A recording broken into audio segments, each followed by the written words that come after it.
Hi, this is Chris with Destination Art, and today I am doing a little bitty postcard practice where I am trying to really push values. I watched a video on YouTube this weekend where it was an art school video. Basically, it was one of those preview videos, and it was 3 hours long, and the guy was talking about landscape paintings, and he was talking about how you really need to push your values. So basically, three value system: light, medium, dark for your landscapes. So light in the sky, medium in the distance, and then dark in the foreground. There's my sketches from looking at, and I was showing you which one I was going to try this morning. So it was my first time trying this sort of technique with watercolor. I'd originally thought, here I am just sketching out a light guidelines for the painting. So you'll see my pine trees. They look like little furry cones. It's really bad. Anyway, so I was thinking that I would try this technique with just grayscale and try to really do it, because if you know acrylic painting, if you paint something dark and you want it lighter, you just put white paint on top of it. It's not that big of a deal. But with watercolor, as you know, it's extremely difficult. And some people are really good at their values and everything. And I was just trying this technique and thought I would try laying down a light value, then building up some darker values on top of it. And I was kind of using a wet on wet technique because I was doing this before work. And so I think some areas of the photograph, it was a success, or photograph on the painting, it was a success and some of it was not. So I laid in my first light wash of blue, and then I came in with a medium color and then tried to darken the tops of, or the top of the sky. I think over in that right-hand corner, it is actually a little bit too dark for the value system that I was trying to go for, but that's okay. So when I did that, then there's middle, or the distance, I had drawn some trees. I think he had rocks in his example, but anyway, so I was drawing my painting. Yeah, I probably could have cut that part out, couldn't I? Sorry, editing skills. The life of somebody who's trying to put content on YouTube, right? Anyway, so here I am mixing up hopefully a darker value, darker than the sky, but yet wanted to try to achieve some atmospheric perspective, so make the colors a little duller and a little bluer. And I'm just painting the ground back there. And then there was a little mountain I'd drawn in, and a couple of trees.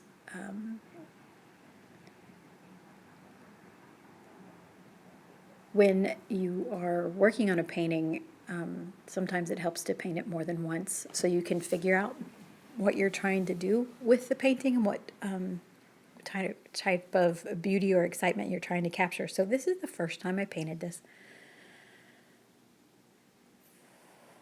I tend to be really hard on myself at times, and I think I just need more practice. Okay, wait until you see this silly pine trees up front. They, I think they look pretty funny. Anyway, all right, just trying to add some details. So I was also dropping in some color. I learned that from the YouTuber Emma. I still can't pronounce her last name. Anyway, I've been painting watercolor for 14 or 15 years, and she taught me something new. Yay!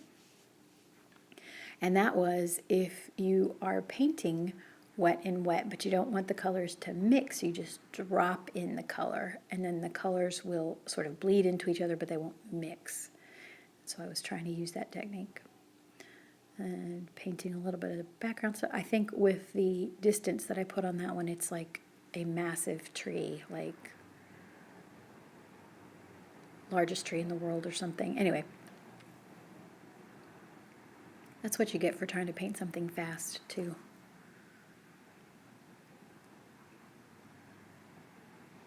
I'm mixing up a darker color because now I am starting on the foreground, I think.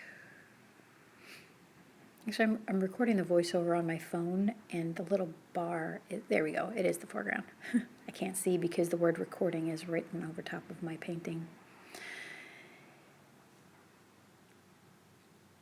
I'll try not to do just stream of consciousness talking while I'm voicing over, but you know.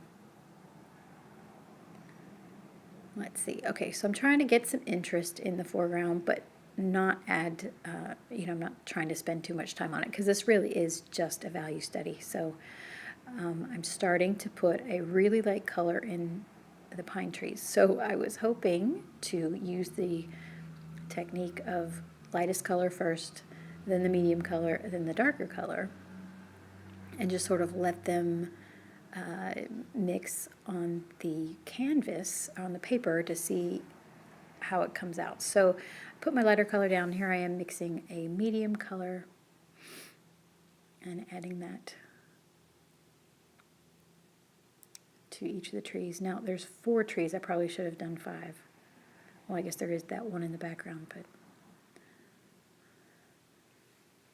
And here I am trying to get a darker color still, so that's a mixture of my green and a brown. I think I actually add blue in a little bit too.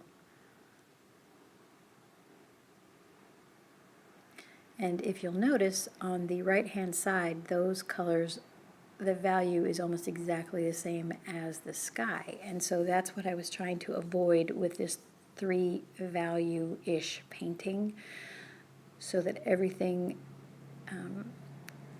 so it really reads more depth is what I was trying to go for. So,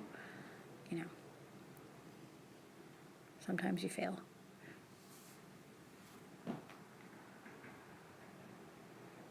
One interesting, I didn't have a visit from a cat until the very end of the painting, so that was really good. I usually get interrupted with a cat jumping right in the middle of my project.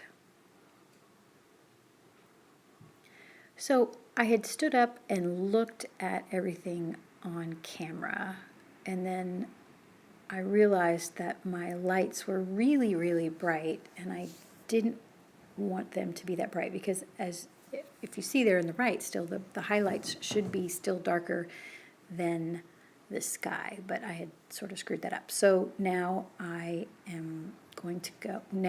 will go back in. I'm trying to stop saying I'm going to.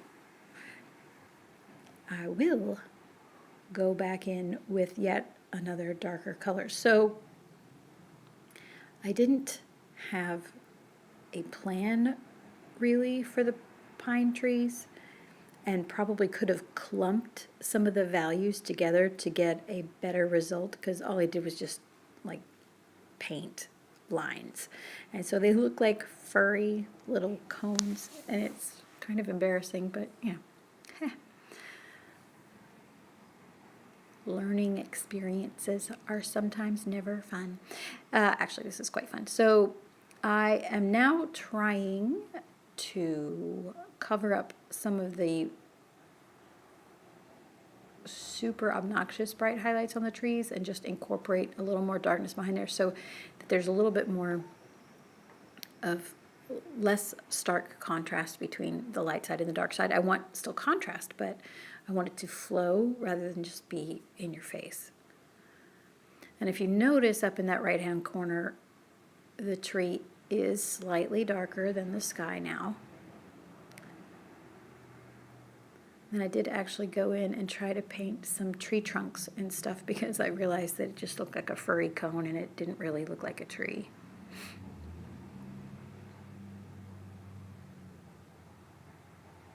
Oh, that's where I added the blue, I think, to get some some darker values on the bottoms of the trees where there would be more shadow, sorry. Okay, and then taking the tape off, I taped it to the back of a notebook because I didn't want to tape it to the foam core board that's on my desk. So anyway, there you go. I hope you enjoyed it. There's my cat. I hope you enjoyed it. It's just doing my best. Have a great day.